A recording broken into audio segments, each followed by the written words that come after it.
لقاء الست بتحس بايه؟ ايه الشعور اللي بيجي لها ساعتها؟ ايه الشعور اللي بيجي للست؟ اول حاجه جت على بالي انه انا مش كفايه. وده هزني ان انا مش كفايه. يهز ثقه الست شويه في نفسها. ايوه يعني ايوه. فابتديت احس، ابتديت اراجع نفسي، انا حوط اصلي في نفسي قوي كده، فاللي هو ايه، طول الوقت بحاول الوم على نفسي، يمكن انا اكون عملت حاجه غلط. تبتدي تدوري طب انا قصرت في ايه؟ بالظبط. طب انا عملت ايه؟ ايه اللي انا قصرت فيه؟ فاحساس ان انا مش كفايه، يبقى في حاجه غلط عندي انا مثلا. فقعدت الوم نفسي، طب ايه اللي حصل؟ طب ايه اللي بيحصل؟ طب فاهمه؟ طبعا يعني دماغي كانت ملخبطاني، فاهمه؟ في اللحظه دي كنت انا اصلا مش ستيبل اصلا. طبعا. ولقيتي نفسك قصرتي في ايه؟ يعني لقيتي نفسك مقصره اصلا؟ بصي انا كده اصلا كان بقالي بتاع مثلا 2 3 قاعده في بيتنا، يعني باخد بالي من ولادي، باخد بالي منه. أيوة. يعني الحاجه الوحيده اللي عملتها في النص كانت مسرحيه، وهو كان بيسبورت جدا برضو يعني. فانا ما كنتش يعني مقصره في حاجه، بس انا اللي جالي هاجس ان انا ممكن اكون مقصره في حاجه. انا اللي جالي هاجس انه في حاجه مضايقاه، في حاجه مش مظبوطه. بس هو السنتين الاخرانيين دول ما كانش فيهم حاجه يعني. بس حتى لو الواحد قصر في حاجه من غير ما يقصد او من غير ما ياخد باله، هل ده سبب؟ لا، لسه لينا رصيد عند بعض كبير جدا. بس طبعا لينا رصيد عند بعض، ولو في حد فينا قصر اكيد بنتكلم في حوار. انا قصرت في كذا، انت قصرتي في كذا، طب بجد والله، طب ما تقول لي يعني، فاهمه كده؟ نيجوشيشن يعني. سؤال يا لقاء، 7 سنين ده فترة طويلة.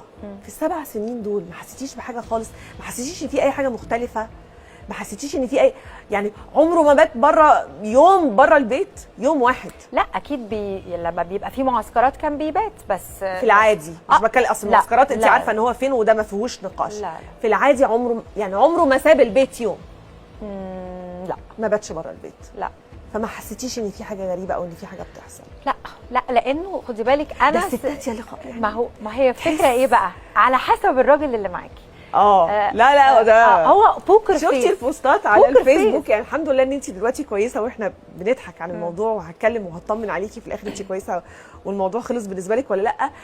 بس بوستات بقى الناس، يا 7 سنين وقدرت تخبي 7، ده انت جامد، ده انت فظيع، ده انت ما كانش بيغلط غلطه يعني، ما فيش حاجه، ما فيش حاجه. ده برج ايه؟ دلو وحنين وطيب وجميل ولذيذ. دلو خاف يعني عارفه. فما كانش فيه اي حاجه طبعا. لا طبعا، يعني ازاي؟ ما بانش عليه خالص. لا ولا غلط مره غلطه؟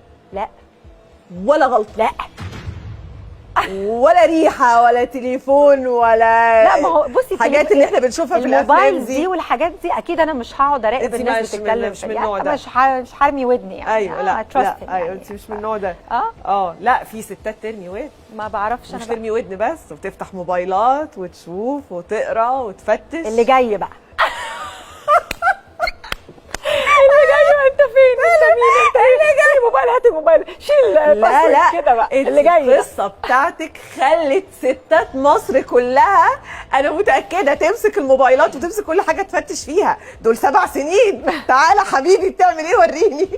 وريني الموبايل، وريني. ستات كتير ابتدت تفتش وتشوف ايه اللي بيحصل. اكيد طبعا. يعني في رجاله كتير دعوا عليه قالوا له يعني ما كنا ماشيين كويس.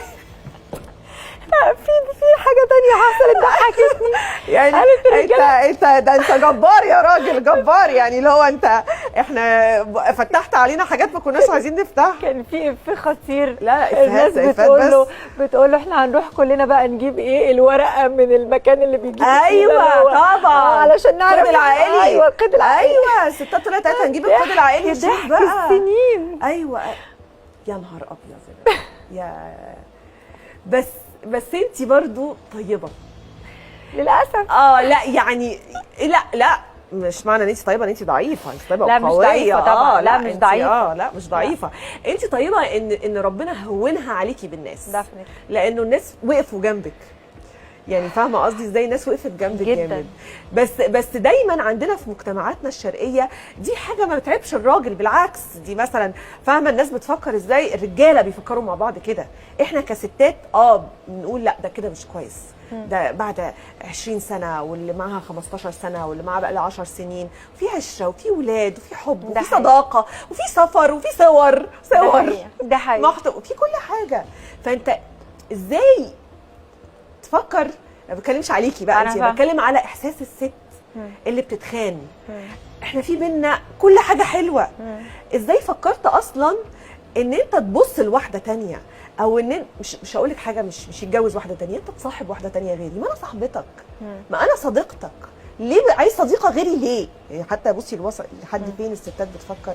فاكيد كل الحاجات دي جت في بالك وجت في راسك، كل حاجه ممكن تتخيليها جت في راسي. لقيتي اجوبه؟ قال لك اجابات ريحتك؟ اتقال اجابه بس برضو كان ليها حلول. يعني فاهمه، لما نعوز نحل بنحل. يعني لو انا مثلا متضايقه من حاجه هقول انا متضايقه من كذا كذا كذا، طب ما تيجي نحل، طب يلا كده يعني. بس هو ما اتقالش بس. مين من المقربين وقف جنبك في المحنه دي؟ اكيد اهلي في الاول، و2 3 من صحابي. يعني ما فيش حد قوي دخل معايا لان انا كنت ساكته وقافله عليا الباب وما بتكلمش خالص ومش قادره اتكلم مع حد. فمين هما كانوا بيبعتوا وبيردوا عليا. اخواتي كانوا بيكلموني على طول طبعا وقلقانين وكذا، والولاد طبعا. ولادك وقفوا جنبك يا لطفى؟ جدا. ولادك وقفوا جنبك؟ رجاله جدا. دول رجالتك دول وقفوا في صفك؟ حبايبي وقفوا في صفك.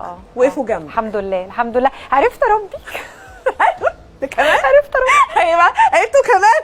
لا ده كتير. لا حبايبي ربنا يحفظهم. ربنا يخليهم لي يا رب دايما ويسعدهم. سؤال، وهو بيبرر لك قال لك انا بحبك؟ قال لك انا بحبك؟ قال لك انت كل حاجه؟ قال لك انا اسف انا غلطان دي كانت غلطه؟ قال انه بيحبني، لان انا كان عندي شك. لانه انا محتاجه اعرف انت عملت كده ليه، علشان لو انت مش بتحبني كنت سبتني، او أيوة. لو مش بتحبني قول لي انا بطلت احبك. ما هو في ناس برضو بتزهق. انا ما بزهقش، ما اعرفش ازاي. لا انت بتحبيه طبعا، بتحبيه على فكره، ومن زمان بتعلني حبك. يعني انت من الاشخاص اللي كنتي دايما تعلني حبك وبتبقي فخوره جدا بيه. الحمد لله. فقال لك انا بحبك وان دي كانت غلطه. يعني مش عايزاكي تتكلمي عشان حاجه، مش عشان تريحي قلب انا، عشان تريحي قلب الستات اللي اتوجعوا عليكي، لانه كتير كانوا متابعين القصه دي. قال لك انا بحبك، قال لك انا اسف، قال لي انا بحبك، وقال لي انا اسف، وانا ما بحاولش خالص اسال عن اي طرف، يعني الطرف نهائي. انا مش عايزه اعرف حاجه، لازم عايزه اعرف انا ايه في حياتك. فالصراحه قال لا انت ام ولادي، انت حبيبتي، انت عشرتي. فدفنتلي قال بحبك. دفنتلي.